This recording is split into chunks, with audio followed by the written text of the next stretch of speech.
E quando você fala dessa eleição de meio de ano, o próprio Trump falou ontem, né? Se nós não vencermos, eu tenho risco de impeachment. Vamos montar um cenário hipotético aqui, sem grandes projeções do futurismo ou da futurologia, mas digamos que os democratas conseguem uma vitória significativa. Você acha que realmente tem chance do Trump ser empichado?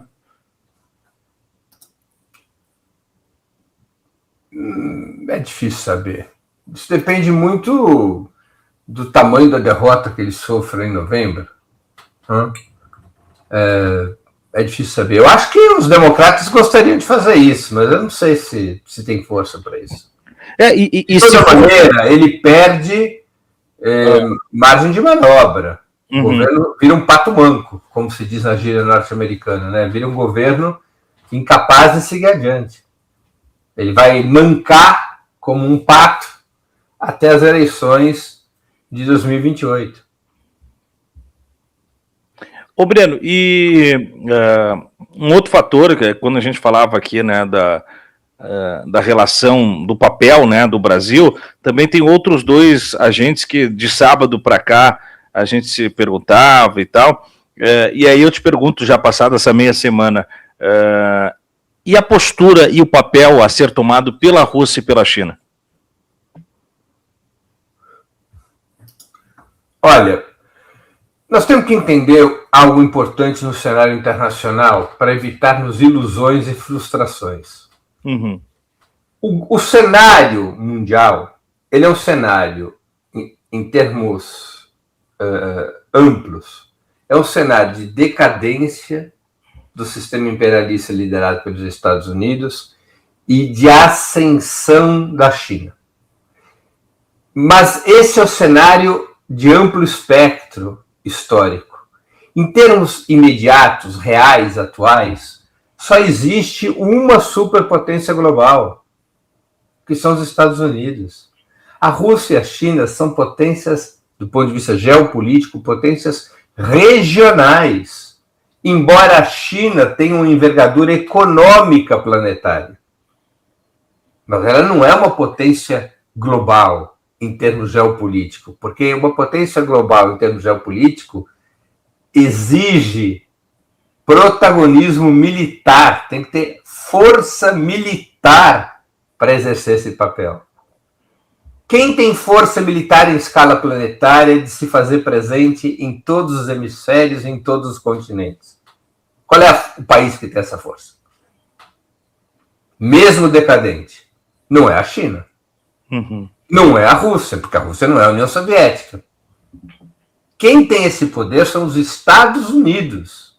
Agora, os Estados Unidos vivem uma situação de decadência, realmente. O que quer dizer a decadência? Embora possua um enorme poder militar, esse poder militar está se dissociando do seu desenvolvimento econômico e social. Um país, quando tem apenas força militar, mas não tem capacidade econômica, social, cultural, não tem coesão interna, essa capacidade militar ela vai se tornando insustentável. E aí perecem os grandes impérios.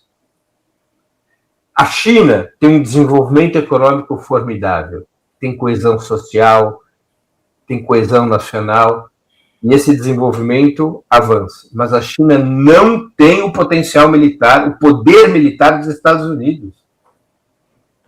Nem a Rússia.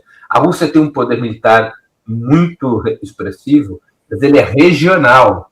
A Rússia não consegue se fazer presente nos distintos teatros de operação da geopolítica mundial.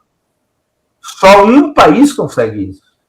Numa situação pior que a do passado, claro, os Estados Unidos já não tem mais o monopólio da guerra. A Rússia quebrou o monopólio da guerra quando invadiu a Ucrânia para impor suas justas aspirações de segurança nacional, né? E para defender as minorias russas que estão ali naqueles territórios do leste da Ucrânia que vinham sendo massacradas pelos governos vinculados à OTAN.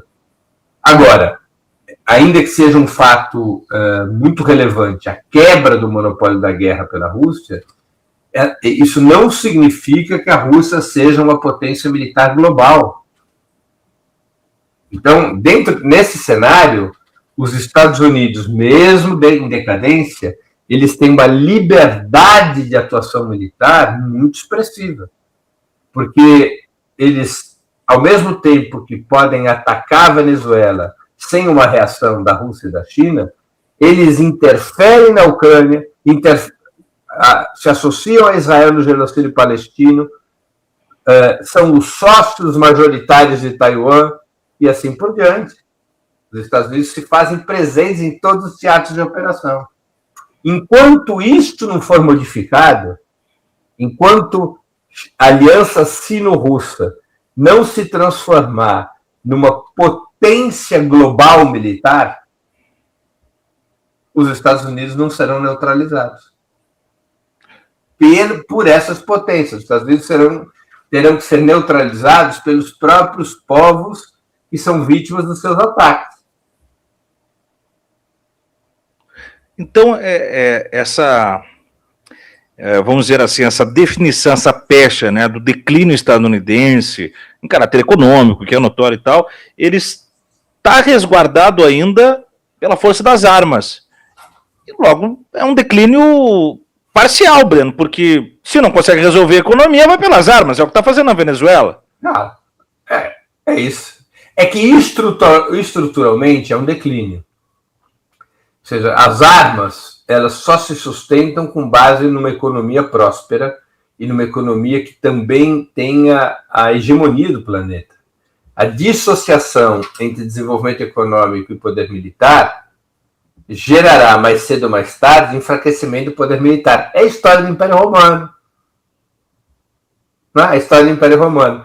O Império Romano tinha uma força militar incomparável. Uhum. Que se estendia por continentes, né, por uma vasta fronteira territorial. Mas a economia do Império Romano não era mais capaz de sustentar a existência daquele império. Cai o Império no Ocidente, no século V, e aí vem a longa crise até o fim do Império no Oriente, no século XV. Demorou 1000 anos a decadência do Império Romano.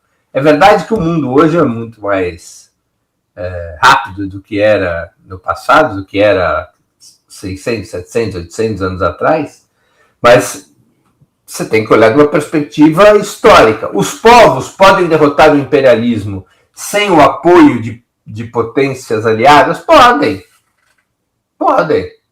Veja que os Estados Unidos quebrou a cara depois de 20 anos de ocupação no Afeganistão e ninguém esteve pelo povo afegão. Não é isso? Podem. Mas, em termos do que. Respondendo ao que você me perguntou, ou seja, sobre a atuação da Rússia e da China, nós temos que compreender esse cenário. A China e a Rússia poderiam fazer mais do que fazem pela Venezuela? A Rússia, eu acho que não.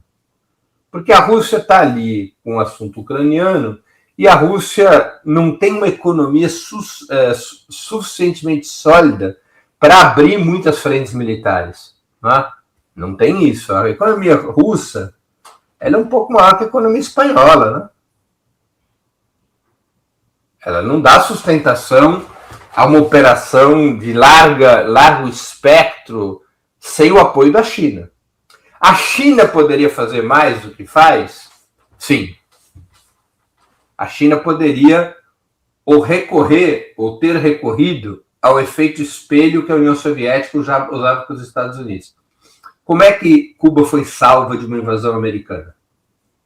Porque quando John Kennedy ameaçou de invadir Cuba, Nikita Sergeyevich Khrushchev, o então secretário-geral do Partido Comunista da União Soviética, disse que uma invasão a Cuba seria respondida com uma invasão à Turquia e à Alemanha.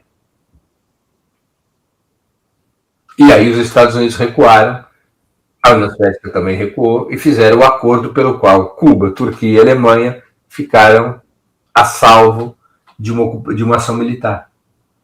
A China poderia fazer isso com Taiwan. Se os Estados Unidos decretarem bloqueio naval à Venezuela, haverá bloqueio naval em Taiwan.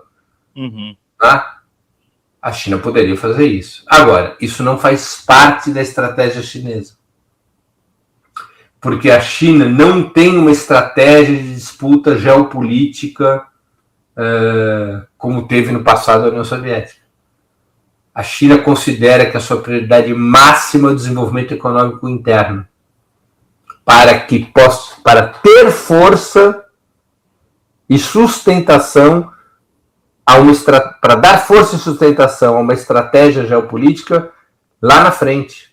A China considera que o momento de virada, o momento em que estará consolidado seu desenvolvimento, é em 2049, no centenário da Revolução.